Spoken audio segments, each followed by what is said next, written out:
sit back, relax, maybe grab a snack, and hide your feet in your blankets because this shit is scary. So there are 3 friends, Katia, Liliana, and Mariela, and Katia's telling us the story. She said this all began 18 years ago in high school. So she starts telling us that all of them were really into like witchcraft and making spells, and the only reason they were into it is because they wanted to make spells for their crush to fall in love with them or for them to like pass tests, but those spells never really worked. So they were thinking, what could work? And they decided that maybe them making a Ouija board out of paper would do the trick. So they make the Ouija boards out of paper, and that never worked. But then they had a bright idea to have the guys from their workshop make a Ouija board out of wood. Bright idea. Katia mentions how when she brought up the idea of the Ouija board to the guys at the workshop, they ended up making fun of them and calling them witches, but at the end of the day, they still made that Ouija board for them. So the following day, they decided to go to an empty classroom during lunch to play the Ouija board, and they were so excited because they finally started getting answers that they've been wanting for a while. But they didn't just do this once. They kept going for like the next 3 days to that empty classroom during lunch and getting the answers that they wanted until Liliana was like, I don't want to do this anymore. Liliana stated that she just didn't feel right anymore. Something felt wrong and she just didn't want to play with it anymore. Liliana went as far as to distance herself from them because she just didn't want anything to do with that Ouija board. Katia and Mariela continued playing with that Ouija board, not just for a few more days, for weeks. They continued playing until Katia noticed that she started to feel physically ill. Katia started having nightmares every night. So she expressed this to Mariela, and Mariela was like, bitch, you're exaggerating. Mariela was like, you're dramatic.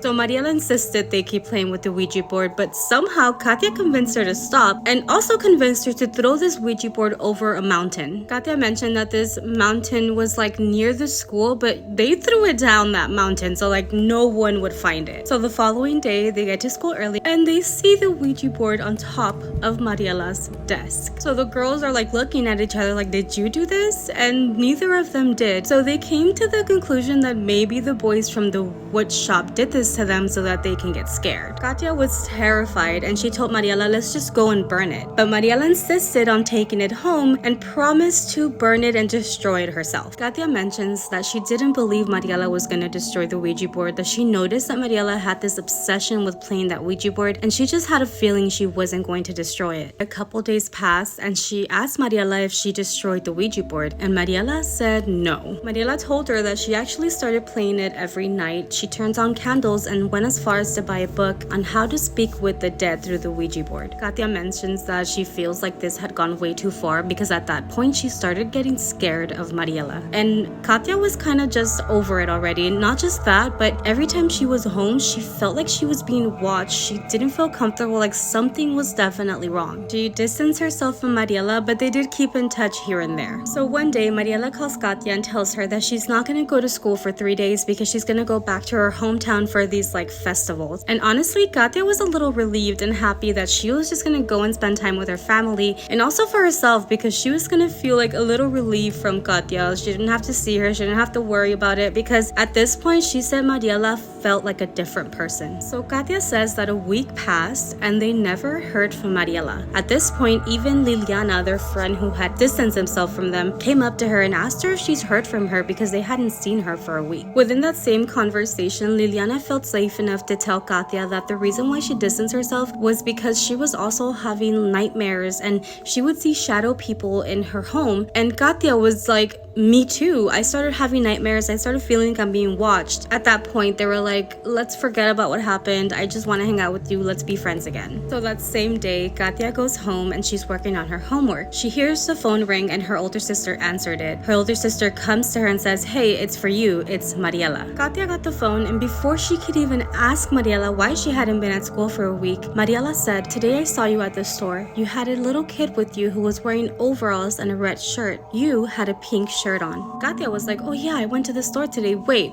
if you were down the street from my house, why didn't you say hi to me? Mariela was like, oh, I didn't pass by your house. So Katia was like, then how did you see me? And Mariela said, I can see you even when I'm not there. Katia said that the moment she heard that, she got so scared. But what scared her the most was that every time Mariela was talking, she could hear like a demonic voice in the background. Katia asked Mariela to stop playing. This isn't a joke and this isn't funny. And Mariela just started laughing. She said that even though Mariela was laughing, she can still hear that demonic voice in the background. At some moments, she would start cursing at Katia, like bad word after bad word, things that she had never even heard Mariela say. Katia said that she just asked her to stop, and that at some point, Mariela stopped laughing and you can hear her real voice asking for help. And then she would go from her real voice back to this like crazy voice cursing her out, and that's when Katia hung up the phone. Katia even told her siblings that if Mariela called again, for them to just don't pass her the phone, that she was being weird and she didn't want to talk to her. Katia said that she started feeling really sick. She goes to the restroom, but at this point she was terrified, so she had asked her brother to go to the restroom with her, and she started puking something black.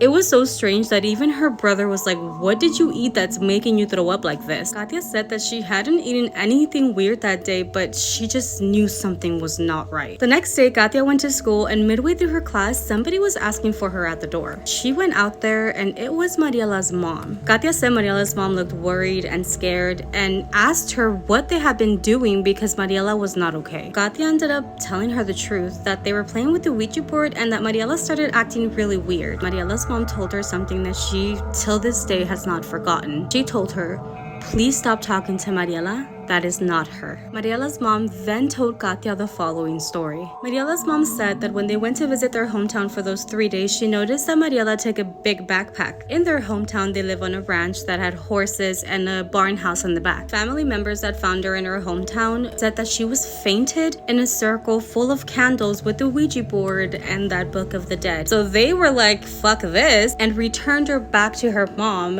where she lives. Her mom said after they dropped her off, she laid in bed all day. Mariela's parents took advantage of the fact that she had laid in bed all day and was asleep, so they went to the corner to the pharmacy to get her some medicine. However, when they came back, they noticed that the door was opened. When they entered, everything was messed up. The couches had been ripped into. The table was upside down. It almost seemed like a hurricane had gone through that house. They thought they were robbed. The parents said that Mariela wasn't there, but eventually they were able to find her by her giggles. They were like following her giggles throughout the house, and outside, she was on top of a tall tree. Mariela's mom said that while she was on top of that tall tree, it didn't seem like her. Like she was making noises like an animal, like a savage. She was growling and being weird. They couldn't find a way to get her down, but eventually they said that Mariela fainted and fell down to the ground. So they took her to the hospital. At the hospital, it hadn't even been an hour when she came back to and started acting like a crazy person again. And it took one of the nurses to say, like, she is not crazy. She doesn't need a hospital. She needs a priest. Mariela's mom told Katia that that's what they did. They got a priest and that they were gonna have a mass with all of Mariela's friends so that they can pray for her. Katia said that Mariela's mom asked her to go to that mass because it was very important for her, since she was the closest to her, to go to that mass and pray for her. But Katia said that she was too scared and she didn't end up going. Katia says that Mariela never returned to school, and later she found out that she was actually going to school in a convent. Mariela's mom contacted her and told her that if she ever ran into Mariela again, to just never mention what happened. Katia said that 2 years had passed, and one day she was walking down the street when she heard somebody say her name, and it was Mariela. Katia said that thankfully it wasn't the Mariela that she remembered the last time she saw her. Katia said that she was dressed in a very long skirt and a shirt that covered all of her arms and shoulders, and that she was wearing a cross necklace. Katia said that all Mariela was talking about was religion and church. She just went along with her and then said goodbye to her and left. So Katia said that that was the last time she talked to her, but now let's move forward to today. 6 months ago, Katia said that she had seen that Mariela started doing manicures and pedicures, and since a long time had passed, Katia made an appointment with Mariela. So Katia goes to Mariela's house, and it was just them two alone in the house, and Mariela was doing her nails. They started talking about what they've been up to, and that was when Mariela looked up at her and said, "Do you remember what happened to me?" Katia said that the moment she said that, she got that feeling again that she had when they were in high school, and that for some reason she could tell that that was not Mariela. Katia started laughing nervously, and she told her, yeah, you know, things happen. And obviously a long time ago her mom said to never mention what happened, so she tried to change the subject, distract her by saying something different. She was like, hurry the fuck up and finish these nails because I need to leave. So she finished her nails.